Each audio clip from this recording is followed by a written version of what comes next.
तो हेलो दोस्तों, आप सभी को स्वागत है पाइथन के डे 15 में। तो आज के इस वीडियो में हम देखने वाले हैं लूप्स के बारे में। तो बेसिकली पाइथन में लूप्स के बारे में बताना चाहूँ। लूप्स क्या होते हैं? लूप्स बेसिकली कोई भी टास्क है आपके पास, वो रिपीटेडली करना है। लाइक आपको हेलो वर्ल्ड 20 बार प्रिंट करना है, तो ये रिपीटेड टास्क है। आपको क्या करना पड़ता है? 20 बार प्रिंट लिखना पड़ता। तो ये रिपीटेड टास्क को आप लूप से कर सकते हो। ठीक है, तो लूप्स इस तरीके के कामों में काम आता है। या फिर आप सभी को लेट से 1 से 10 नंबर प्रिंट करना रहता है। ये रिपीटेड टास्क है, बस इसमें खाली एक एक नंबर को इंक्रीमेंट करके करना है। तो इस तरीके से कोई टास्क हो तो हम लोग लूप्स का यूज़ करते हैं। तो लूप्स यहाँ पे पाइथन में 2 टाइप्स के होते हैं, for loop and while loops. तो एक चीज़ बता दो, फॉर लूप कब हम लोग यूज करते हैं? जब आपको पता हो कि एंड क्या है, जब आपको पता है एंडिंग, आपको पता है जब कोई भी लूप्स की एंडिंग पता होगी तो आप फॉर लूप यूज करोगे।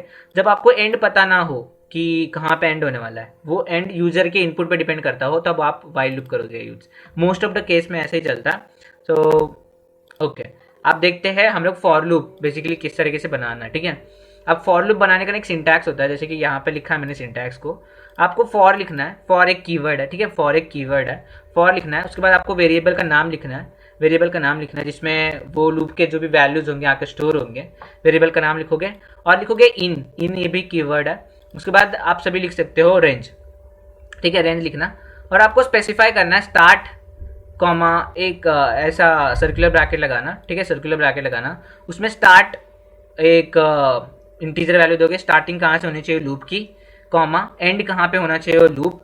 एंडिंग जो है एक्सक्लूडेड है। एक्सक्लूडेड है मतलब क्या? आपने वहाँ पे 10 डाला तो वो 9 तक ही जाएगा, मतलब एक एक्सक्लूड हो जाएगा, एक कम हो जाएगा। एंड उसके बाद जंप, ये 3 पैरामीटर रेंज में देने पड़ते हैं। उसके बाद आप सभी को कोलन लगाना है, जिससे इससे आप ब्लॉक बनाओ। अब ये यहाँ पे इंडेंटेशन लग गया है, देखो यहाँ पे इंडेंटेशन लगा, इससे समझ में आता है एक ब्लॉक बन गया है। अब ये ब्लॉक में जो भी कोड होगा वो बार बार फॉर लूप एग्जीक्यूट करेगा। कब तक? जब तक एंड उसका रीच नहीं हो जाता है, तो यहाँ पे उसका कोड आएगा। तो ये होता है बेसिकली सिंटैक्स।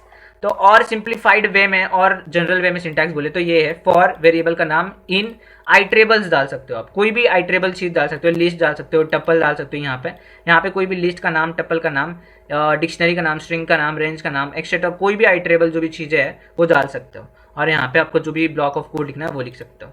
तो एक एग्जाम्पल देखते हैं यार, तब समझ में आएगा कि क्या बोल रहा हूँ मैं। ठीक है, अब देखो यहाँ पे मैंने ये एग्जाम्पल लिया है। लेट्स से आपको कभी भी 10 नंबर को प्रिंट करना है, 1 से लेकर 10 नंबर को प्रिंट करना है, तो कैसे प्रिंट करोगे? आप क्या करते थे पहले? सिंपलेस्ट वे क्या था? प्रिंट 1, प्रिंट 2, प्रिंट 3, ऐसे 10 बार लिखते, ये सिंपलेस्ट वे था। बट ये बहुत टाइम ले रहा है, बहुत ज़्यादा लाइन ऑफ कोड भी कर रहा है, तो हमको लूप की जरूरत पड़ी। तो लूप में हम लोग क्या करते हैं? फॉर लिखते हैं और वेरिएबल का नाम इन रेंज। रेंज क्या करता है? एक आपको आइट्रेबल देता है, जिससे आप 1 से लेकर आइट्रेट कर सकोगे। ठीक है, जैसे कि यहाँ पे मैंने 1 से लेकर 1 से स्टार्ट एंड बताया, मैंने स्टार्ट और एंड बता दिया है। क्या स्टार्ट बताया? 1 से लेकर जाना है मुझे 11 तक। क्या बोला? 1 से लेकर मेरे को 11 तक जाना है। क्यों 11 बोला? मेरे को 10 तक ही जाना था, मैंने 11 क्यों बोला? क्योंकि एक एक्सक्लूडेड रहता है, तो मैं एक ज़्यादा दूंगा। मेरे को 10 तक जाना होगा तो मैं 11 दूंगा, 12 तक जाना होगा तो 13 दूंगा, एक एक्स्ट्रा दूंगा। उसके बाद मैंने कॉमा करके कॉमा करके जंप बता सकता था। जंप मतलब कितने कितने से जंप लेना चाहिए। 1 है तो वहां से 2 बनना चाहिए, तो 1 का जंप लेगा। तो 1 ना डिफॉल्ट रहता है, आपको 2 का जंप लेना है तो बताना पड़ता है। 1 डिफॉल्ट रहता है, तो मैं यहाँ पे डालूंगा नहीं कुछ भी, तो यहाँ पे 1 डिफॉल्ट है। तो अब मैं यहाँ पे प्रिंट करूंगा, इसके अंदर ब्लॉक के अंदर आऊंगा, मेरे को काम क्या करना है? प्रिंट करना है। तो मैंने यहाँ पे ब्लॉक के अंदर आया और प्रिंट कर दिया। तो इस तरीके से सिंटैक्स का यूज किया मैंने, और आउटपुट देखो इस तरीके से आएगा। आपको 1 2 3 4 अप टू 10 पूरे नंबर्स दिख जाएंगे। ये होता है फॉर लूप। ठीक है, अब मैं थोड़ा जंप के कॉन्सेप्ट को बताता हूँ, कैसे जंप चलता है। ठीक है, लेट्स से आपको कोई भी बोला इवन नंबर को डिस्प्ले कराना है, तो आप क्या करते हैं? वेरिएबल का नाम मैंने इवन लिख दिया यहाँ पे, और इन रेंज बताते हैं 2 से स्टार्ट होगा। इवन नंबर 2 से स्टार्ट होता है, तो 2 से स्टार्ट होगा, 11 तक जाएगा। मेरे को 10 तक के ही इवन नंबर प्रिंट करने थे, तो मैं 11 तक जाऊंगा, एक एक्स्ट्रा दूंगा, मैंने बताया था। एंड जो भी होता है एक्सक्लूडेड रहता है इसलिए। और मैं जंप कितने का लूंगा? 1 का ना लेकर अब 2 का लूंगा, +2 +2 +2। तो यहाँ पे मेरा 2 से स्टार्ट होगा, +2 होगा 4 हो जाएगा, +2 होगा 6 होगा, +2 होगा 8 होगा, और +2 होगा 10 होगा। तो यहाँ पे +1 हो रहा था, डिफॉल्ट रहता है, जंप 1 डिफॉल्ट रहता है। तो इस तरीके से जंप वाला पैरामीटर वर्क करता है। ठीक है, अब मैं एक चीज नहीं दिया, स्टार्ट नहीं बताया, तो बाय डिफॉल्ट स्टार्ट जो रहता है वो 0 कंसिडर किया जाता है। क्या बाय डिफॉल्ट जो स्टार्ट रहता है 0 कंसिडर किया जाएगा, याद रखना इतना चीज।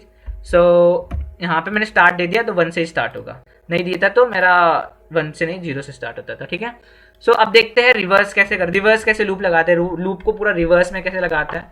अब देखो लूप को रिवर्स कैसे करना है। तो फॉर एक वेरिएबल का नाम इन लिखना है, रेंज। अब रेंज आप उल्टा बताओगे, लेट से आपको 10 से लेकर 1 तक के नंबर डिस्प्ले करने थे, तो आप बोलोगे 10 से स्टार्ट होना चाहिए, स्टार्ट इंक्लूडेड है, तो मैं बोलूंगा 10 से स्टार्ट होना चाहिए, 1 तक जाना है, तो मेरे को पता है 1 एक्सक्लूडेड हो जाएगा, मैं वहां पे यहाँ पे 1 लिखता तो वो नहीं प्रिंट होता था, तो मैं उसके एक पीछे का नंबर क्या था 0, तो मैंने 0 डाल दिया। 1 से लेकर अब ना 10 से लेकर 1 तक का नंबर प्रिंट होगा।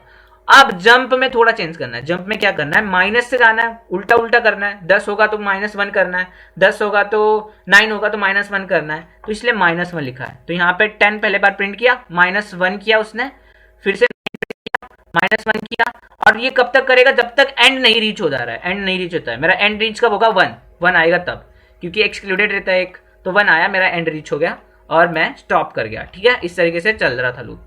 अब ना दूसरा लूप जो होता है वो होता है वाइल लूप। अब वाइल लूप का सिंपल सा सिंटैक्स बता दूं, क्या होता है, आपको स्टार्ट लिखना पड़ता है, वाइल एक कीवर्ड है, वाइल कीवर्ड लिखना पड़ता है और कंडीशन देना पड़ता है, और ये कंडीशन ऐसा देना कि कितना देर तक वो लूप चलाना चाहिए, ऐसा वाला कंडीशन देना। ठीक है, अब उसके बाद आपको कोड लिखना पड़ता है, जो कोड करना है आपको, उसके बाद स्टार्ट को एक एक करके इंक्रीमेंट करना पड़ता है। ये 3 चीजें करनी पड़ती है। ठीक है, आप देखते हैं कैसे करेंगे। लेट से आपको 1 से लेकर 10 तक के नंबर डिस्प्ले करना है, तो आप कैसे करते हैं, आप बोलते हैं स्टार्ट होना चाहिए नंबर की मेरे 1 से, और कंडीशन क्या देते हैं, वाइल नंबर जब तक छोटा रहेगा, नंबर जब तक छोटा रहेगा 10 तक या फिर 10 से छोटा, तब तक आपको ये लूप चलता रहना चाहिए। तो मैं बोलता प्रिंट करना नंबर, ठीक है, नंबर को प्रिंट करना, एक एक से बढ़ाना, हो रहा था ना, एक एक से कम हो रहा था या फिर 2 2 से बढ़ रहा था, सेम चीज यहाँ पे कर रहे हैं हम लोग, यहाँ पे कर रहे हैं। ये ना करते तो क्या होता भाई, ये ना करते तो ये कंडीशन बार बार रीच होती, प्रिंट किया, फिर से चेक किया, नम की वैल्यू तो 1 ही रहती थी, फिर से चेक किया, नम की वैल्यू 1 ही रहती थी, तो हमें नम को बार बार बढ़ाना पड़े, इसलिए क्यों बढ़ाना पड़ता है, कंडीशन मीट हो जाए और लूप बंद हो जाए, इन्फिनाइट लूप में ना जाए, इन्फिनाइट लूप में ना जाए, इसलिए हम लोग नंबर को एक एक से इंक्रीमेंट करेंगे। ये तो आपको पता है असाइनमेंट ऑपरेटर है, सो उससे एक एक से इंक्रीमेंट किया और आपका आउटपुट 1 से लेकर 10 तक का आ जाएगा। तो इस तरीके से लूप होते हैं। आई होप आप सभी को लूप का कंसेप्ट पूरा डिटेल में समझ में आया। तो बस आज के लिए, आज वीडियो में नहीं, फिर मिलेंगे एक नई वीडियो में, तब तक के लिए bye, thank you for watching.